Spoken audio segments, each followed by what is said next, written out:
Vigash Elav Yehuda. Shabbos Parshas Vayigash Hey Tevis Tavshim Memches. Vigash Elav Yehuda says that Yehuda approached to him. It's the beginning of our parsha, talking about Yosef. That Yehuda approached Yosef. In the content of this idea that I'm speaking about, Yosef, is the approaching of Yehuda to Yosef. That's what it's being discussed. That's what's under discussion. The union of Yehuda and Yosef. Then he goes on and says, similar to this also in the Haftarah of the Parsha, Super relates. Also, that in the future he gives a physical manifestation of the union of Yehuda and Yosef. Yehuda representing the Shevet Yehuda with the Malchi David, from which Mashiach comes. Yosef, and soon we're going to talk about Ephraim, is the Malchi Yisrael, the 10 tribes, and the Navi was told to write on 2 pieces of wood. One piece of wood he should write on Yehuda, and one he should write Yosef, and miraculously they join together. This symbolizes the union of them that's going to be when Mashiach comes. So it relates, the Eitz Yehuda, it'll be a piece of wood of Yehuda, the Eitz Ephraim, it'll be a piece of wood of Ephraim. Melech echad kulam. But after they join together, who's going to be the king? Since there's the kings of Ephraim, Ephraim being the son of Yosef, we're going to speak about the significance of it being Ephraim, and there is the offspring of Yehuda, Mashiach. So who's going to be the one to rule over both of them?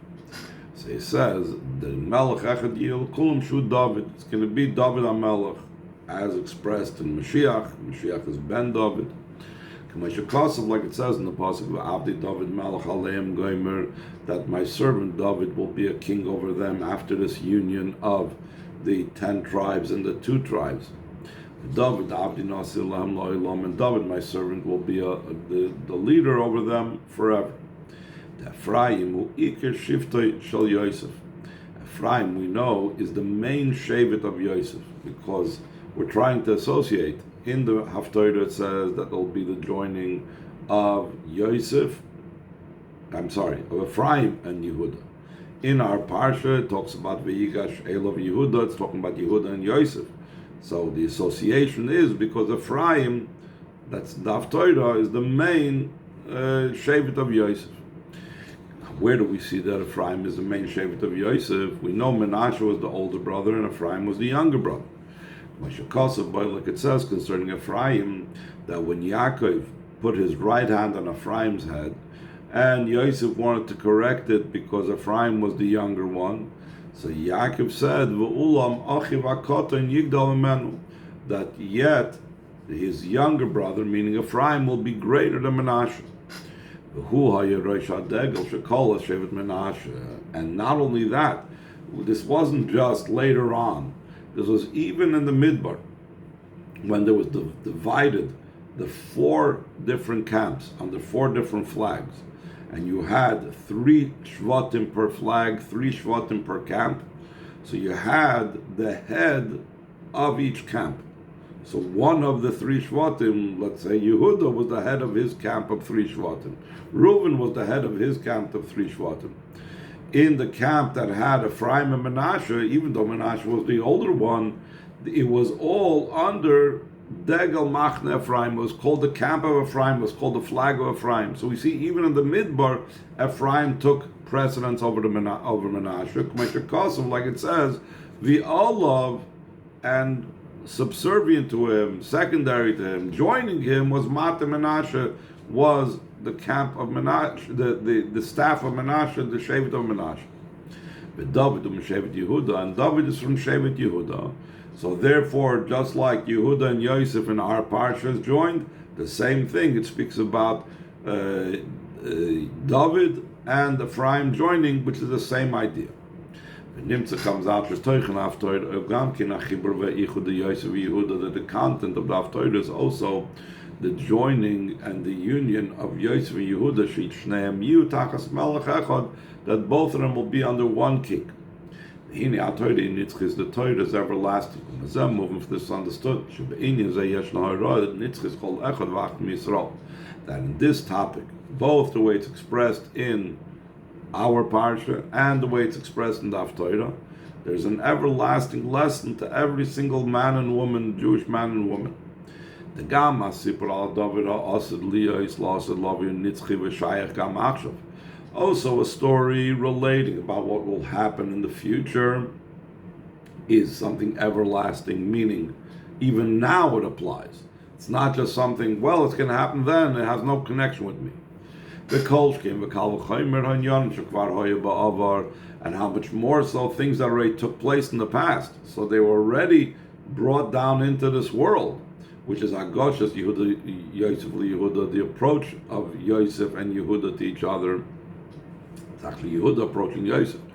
But that union is something that has a directive and a lesson for us. Since the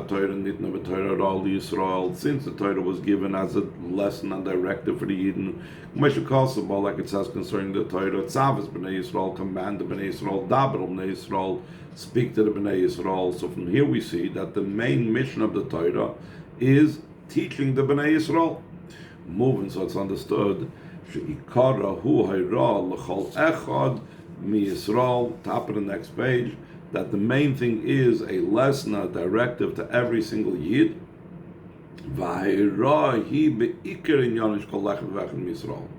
And also, where does the lesson direct itself to? Not in some secondary thing that a Yid has, but in his main part. What is the main aspect of every Yid? The main aspect of every Yid is that I was created to serve my Maker. We know that's the main thing of a Yid. So we say that the joining of Yosef and Yehuda, both in the past and when Mashiach comes, is a lesson for each and every one of us. It's something that's a lesson that has to do with our avodah, how to serve the Eibishter better. Line 4. Be it Indian, the explanation of this matter, saying, like it's explained in the Mamborim, on our parsha from the Tzemach Tzedek, it's brought down from the Rebbe Rashab, from the Frierdiker Rebbe. Shenyone Yehuda v'Yosef, the ideas and the concepts, what Yehuda and Yosef correspond to, and Beis Yonim, Talmud, Limud, or Meiser. These are the two ideas of Torah study, learning, and action. The Iflik of the Gemara has a dispute. Talmud Gadol, Oy Meiser Gadol.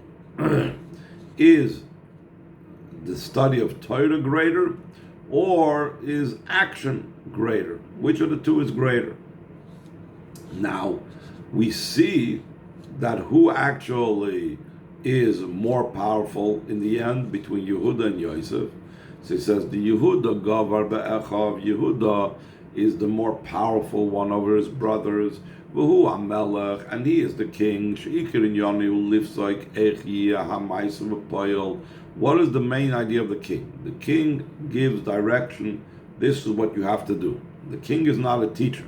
The king is a commander. He tells what to do. So therefore, the idea of Yehuda, the idea of a king, which is what Yehuda is action. That is the Maila of action. The idea of action, Mais, is also the idea of David HaMelech, the Chsiv Be'Avdi David Daika, that it's specifically about David. It says, my servant David. It doesn't use that term, my servant, so much by other leaders or by other situations or by other great people amongst the Eden. Specifically by David, it uses the word Va'avdi. What does the idea of Va'avdi indicate? The idea of Avdus, servitude. The inyan of the shaykh l'maisa poil dafka, the idea of servitude is connected specifically with action. Yosef in Yonihu Talmud. Yosef represents the idea of study. Why does Yosef represent the idea of study?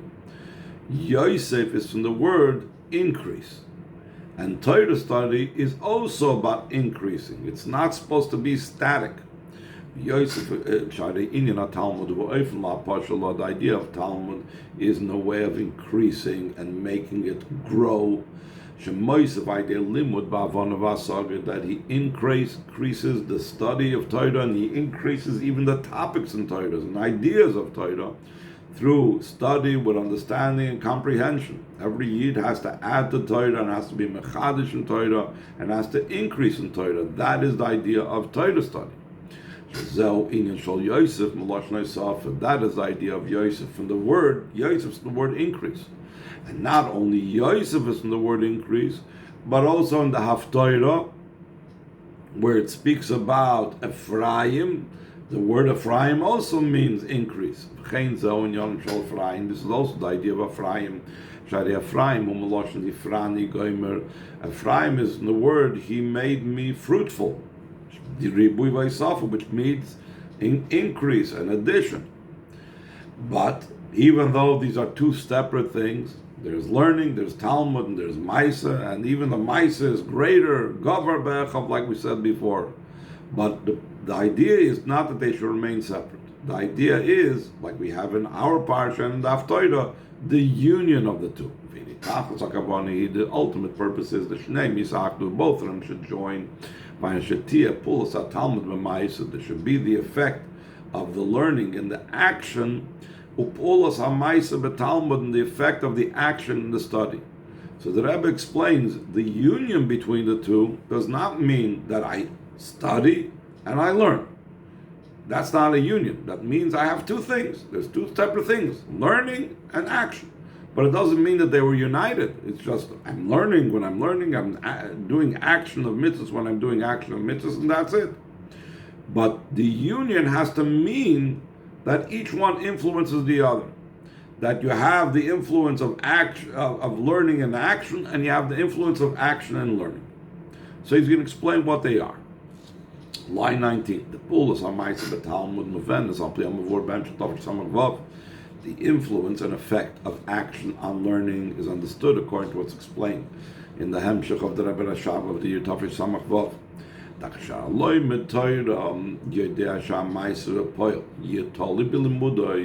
When a person is studying Torah, and he's not just studying it theoretically, but he knows that he's studying it what's called Shmaitza Aliba Dehilchse. He's studying this to be able to derive and come to the actual resolution and psak din. What am I supposed to do?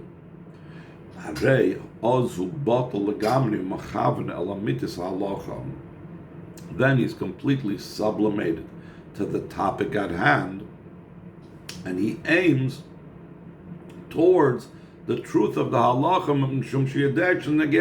because he knows that this matters for action. Therefore, he's not going to just build castles in the clouds. He's going to make sure that he really drills down to the core and understanding to really appreciate it. So action influences his learning. His learning now is of a totally different quality because it's not just theoretical, but it's practical. He needs to know what to actually do. That is the influence of action on learning. Now he's going to speak about the influence of learning on action. So similar to this on the other hand. The study of Torah affects the action. What does that mean? So obviously, to be able to know what to do, I need to study halacha. But that's not what he's talking about of it. He says, V'hainu, line 25, Yedias halacha is not only what has to be the knowledge of the halachas. Then he needs to study halacha so he knows what action he's supposed to do, and these are the actions that he's not supposed to do. But more so, there is the impact of study on action. There has to be also this study in a way of understanding and comprehension, in a way of increase. In other words, to be able to come to halacha l'maisa, it's not just enough for me to open up a Shulchan Aruch. Sharei efshar lifsoik halachas lamaisa. It's impossible to rule when it comes to halacha lamaisa. Top of page Zion, belileda prote v'taimei halachas, without knowing the details and the reason of the halachas, k'di'isa b'rishonim, like it's brought down in Rishonim. When a person, obviously, if it says clearly, you can do action A or not do action B, obviously, you can understand that and you know what to do. And that is one way of the influence of Torah study on action. But if you need to apply the halacha in a new circumstance, in a different circumstance, in something that's not actually explicitly stated in Shulchan Aruch or Poskim or whatever, so then the only way one could reach that Maisa and know what to do with this new situation here on Shabbos that's not brought down in Shulchan Aruch. Am I allowed to, let's say, use electrical stuff on Shabbos or not? Can I, do some other activity that was not discussed in halacha? The only way I can know how to apply similarities in halacha and say, well, we know this is prohibited or this is permitted, therefore this modern situation will be permitted or prohibited, we can only do that if we have a thorough background knowledge of the details and the reasons behind the halachas, which comes from studying the Gemara and studying the Rishonim and studying the all the codifiers, and then we have drilled down to know the ultimate reasoning behind the halachas. Once we know the ultimate reasoning behind the halachas, then we can actually issue a psak din in a new circumstance that's not specifically stated. So here we see the impact of an in-depth, increased Torah study, la pashala, of Talmud, that brings and influences the action, that now I could rule an action in ways that I couldn't rule concerning action if I wouldn't have had the in-depth Torah study. So this is the union that we find between Talmud and Maisa, Yosef and Yehuda, Ephraim and David, etc. Any questions? Line 3. According to this explanation, the idea of action that we're talking about, the influence of action on Torah study and the influence of Torah study on action, is something outside of the person. Because Torah study is internal, action is how I relate and do something in the world. So Yehuda and Yosef, or Ephraim and David, or Shevet Yehuda, is something that is a union between Talmud and Maisa. But the Rebbe wants to go deeper and say you have internally, within the person himself, I have the joining of Yehuda and Yosef, and Ephraim and David, and that is in two internal types of avodas, not Torah versus action, but Torah versus davening. A bit more in detail. There are both aspects in the person himself. In his avodah of davening, and that is smichas geula l'tfilah. That's the idea. I'm sorry, I said Torah and Tefillah. In davening itself, this is a very much internal part of the person. In davening himself, there is the avodah of Yosef and Yehuda that need to be joined, which is called smichas geula l'tfilah.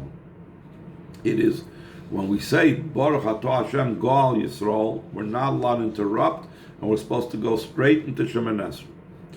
What is the idea of smichas geula l'tfilah? Shezeu inyan Yosef v'Yehuda. The Zohar says that Vayigash Yehuda al Yosef is the idea about the bringing of Yosef, which is the Gal, represents Gal Yisrael, with Yehuda, which is Shemoneh Esrei. So he explains how is that. There's the idea of davening. Davening, when the Chazal refer to davening, they're referring to Shemoneh Esrei, known as the davening of standing up. This part of davening, or this idea of davening, is a total state of sublimation and bittul. Yehuda represents the idea of bittul. Like it says that when Leah gave the name of Yehuda, she said, "Apam oidas Hashem gomer vatamid meledes." Now I will praise Hashem, and she stopped giving birth. This indicates shayidei haida oida, through admitting and praise of Hashem, in a way of admitting and accepting Hashem's whatever the acceptance is. Boyim lamido bittul, we come to standing, and bittul vatamid. She stopped from giving birth. Stopping shows on the idea of bittul. So Yehuda represents the bittul of tefillas hamidah, the bittul of Shemoneh Esrei. Before we start Shemoneh Esrei, we say Baruch Atah Hashem Gal Yisrael. Yeshna inin ha'geula is the idea of geula. She's a shayich li Yosef. Geula is connected with Yosef. Why is Geula connected with Yosef? Because Yosef is the idea of increase. What is the idea of increase having to do with Geula? Sharei Geula hi inyan shalei safa.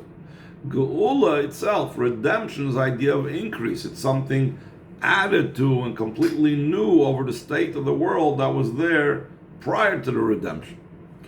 Befrat, especially, it is even more connected with increase. When the redemption is in the way that He redeemed in peace my soul, from those that battled me. There's no idea, no existence of a battle. But rather, the redemption is in the way of peace. So then, obviously, when you take the whole entire situation that was negative, and even the enemies now become friends, it's a redemption of peace.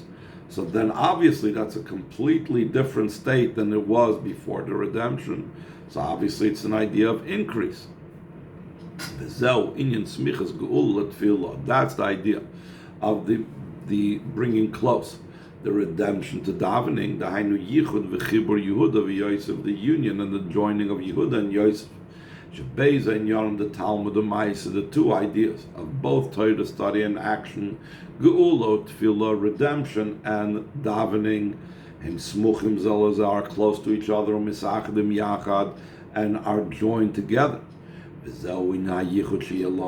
that's the union that will be when Mashiach comes with David Avdi Nasalam La'ilam, that David, my servant, will be a leader over them forever. So the Rebbe goes on,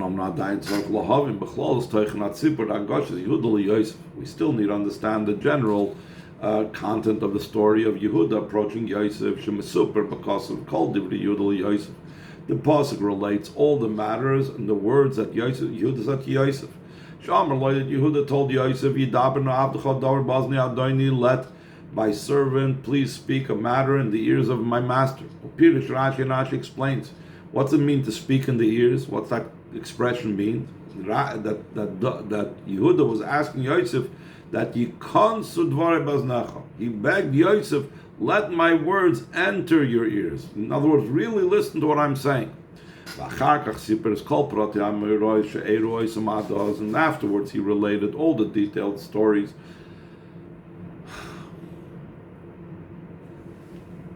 And afterwards he related all the detailed stories that occurred with them up till now.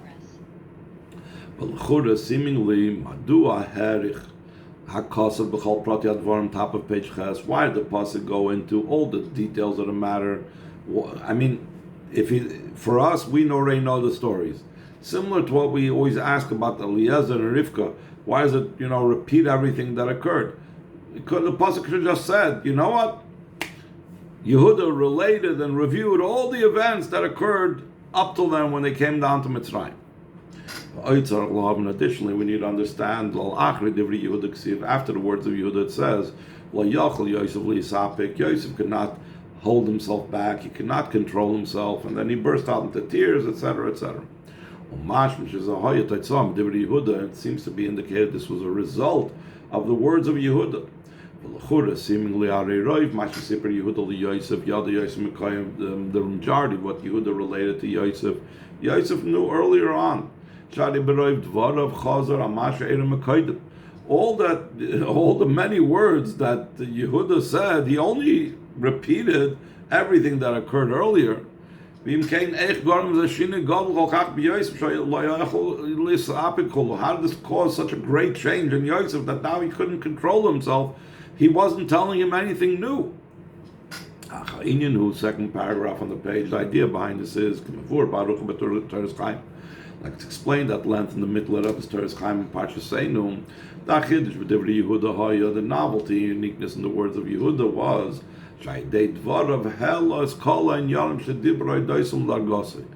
through his words, he elevated all the matters that he spoke about, all the events that occurred by Yehuda talking about it, he elevated it to his level. So there was the events the way they occurred in this world. By Yehuda speaking about it, he elevated those events. He reflected on refinement in all these details. He elevated them and raised them up to their root and source. Yehuda mentioned in his words about the sale of Yosef. Externally, this was an untoward and a negative thing. It was so bad that it even affected a descent in Yehuda, like it says in the previous in Parshas Vayeshev, Vayered Yehuda Gomer, that Yehuda descended. Why does he descended? Shahiridu Migdalasai, that the Shvatim lowered him and from his greatness. They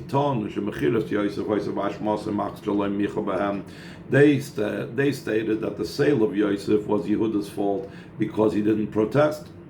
But by Yehuda speaking about these matters, he raised them up to their root and source. In the root and their source, they're very high things. Therefore, only then was revealed that when Yehuda raised it up through speaking about it, it was revealed the inner idea behind it. That was an elevated thing. Where do we see this? We see this actually what Yosef said. Like Yosef says, that Hashem sent me before you to bring you life, so we should be able to sustain you, give you food. He made me love Pari, made me an important person by Pari. Only Yehuda, because of the quality of his bittul, he could affect the revelation of this in Yosef, that Yosef should say and see the good of it. It's a very interesting word that the Rebbe says over here. Yehuda revealed the positive of this event in Yosef himself. Therefore, he affected in Yosef a new matter. Should be that Yosef could not control himself. And Yosef attained the idea of crying. Crying is a result of excess of intellect. What does that mean, excess?